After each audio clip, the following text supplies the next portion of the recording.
Bonjour à tous, nous allons aborder dans cette vidéo la notion de VO2 max. Pour comprendre ce concept, nous rappellerons dans un premier temps quelques données physiologiques relatives à l'énergie musculaire. Puis nous évoquerons ensuite le transport de l'oxygène dans notre corps. Alors l'énergie. Pour courir, nous contractons les muscles de nos jambes. Or pour se contracter, le muscle a besoin d'énergie. C'est une molécule appelée ATP qui fournit l'énergie nécessaire à cette contraction. Le problème, c'est que les quantités d'ATP s'épuisent très vite. En quelques secondes seulement d'effort, les stocks sont épuisés. Il faut donc que le corps trouve un moyen de refabriquer en permanence de l'ATP pour pouvoir poursuivre un effort physique.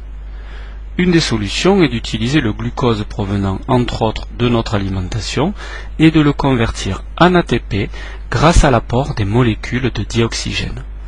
Cette transformation a lieu au sein des cellules musculaires et plus précisément dans ce que nous appelons les mitochondries. Ces mitochondries peuvent être assimilées à de petites usines à énergie.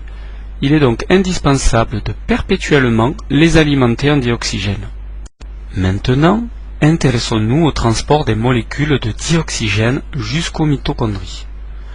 L'O2 provient de l'air que nous respirons. Pour amener le dioxygène dans les poumons, nous devons effectuer une inspiration. L'air pénètre alors dans notre corps par la trachée, puis les bronches, les bronchioles et descend jusqu'au niveau des alvéoles pulmonaires. Les molécules d'O2 que contient l'air passent alors dans le sang. Elles viennent se fixer sur les globules rouges qui assureront leur transport dans les artères. Le cœur permet la circulation du sang en agissant comme une pompe.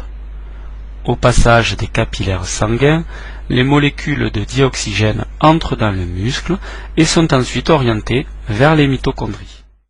Alors qu'est-ce que le VO2 max? Le VO2 max est le volume maximal en O2 consommé par les mitochondries musculaires. Il est atteint notamment lorsqu'on effectue un effort intense ou le rythme cardiaque atteint sa fréquence maximale. Le VO2 max est très variable d'un individu à l'autre car il dépend de la capacité de chaque personne à capter l'oxygène dans l'air, à le transporter jusqu'aux muscles et à l'utiliser au niveau des mitochondries. Lors de la prochaine séance, nous réaliserons un test pour déterminer à partir de quelle vitesse de course nous atteignons notre VO2 max.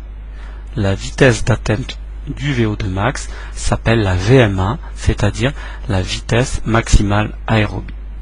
Voilà, cette vidéo est à présent terminée. Je vous dis à très bientôt.